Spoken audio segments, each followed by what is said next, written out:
ইতিপূর্বে আমতলীতে টিউনো মহোদয় সহ এবং অন্যান্য যারা আছেন সকলে আমাদের এই বিষয়টা অবগত আছেন। আমরা গতকালকে রাত্রে তাদেরকে এটা বিষয়টা অবগত করছি এবং আমরা তাদেরকে বলছি আগামীকালকে আমরা শান্তিপ্রিয়ভাবে কোনো ধরনের কোনো স্লোগান নাই, কোনো মিটিং নাই, কোনো কিছু নাই, আমরা জাস্ট ব্যানারে আমরা দাবিটা জানাই আমরা চলে যাবো।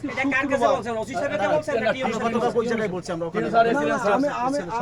হুজুর আপনাকে একটা কথা বলি, এখানে আজকে শুক্রবার, এখানে আমরা সবাই এখানে নামাজ কালাম পড়ি, এখানে হচ্ছে একটা কেন্দ্রীয় মসজিদ। আমাদের পক্ষ থেকে কোনো ধরনের কোনো বিশৃঙ্খলা হবে না, এই নিশ্চিত আমরা দিচ্ছি। আপনি কি এখানে যত লোক আছে আপনি দেখেন, এই দুই দিকে দেখেন, আপনার লোক হবে অনেক। এই লোকগুলো কি আপনার নিয়ন্ত্রণে সব থাকবে? ইনশাআল্লাহ এর ভিতরে সব সার্টিফিকেটধারী সব যে অন্যটার লোক যে ঢুকে না, আপনার গ্যারান্টি দিতে পারবেন?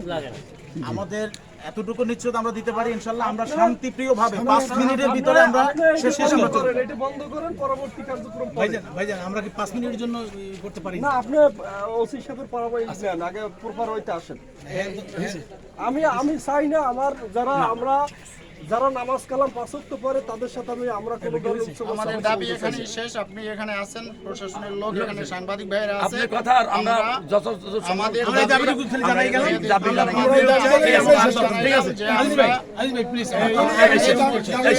আপনার কথাকে আমরা সমর্থন হোক, এটা আমাদের দাবি। সেখানে আমাদের এই দাবি জানিয়ে আমাদের এই কেন্দ্রীয় মসজিদে যাতে স্বচ্ছভাবে আবার নিয়োগ দেওয়া হয়, দাবি জানিয়ে আমাদের এই আলোচনা শুধুমাত্র আমাদের দাবি হচ্ছে আহলুস সুন্নাহ ওয়াল জামাতের আকীদায়, এবং যেহেতু ঈদে মিলাদুন্নবী সহ মিলাদ ক্যাম্প সহ আরো যত বিষয় আছে সরকার যেগুলো স্বীকৃতি দিচ্ছেন, এগুলো যাতে সুস্থভাবে এখানে পালন হয়, এতটুকুই আমাদের দাবি। আর কোনো দাবি শেষ। আমাদের কথা শেষ। আইনশৃঙ্খলা বাহিনী আসছে, তার সম্মানার্থে আমরা এখন এটা আমাদের দাবিটি জানাই দাবি জানাচ্ছি।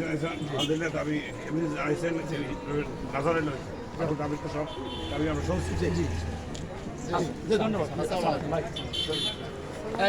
মসজিদ সবাই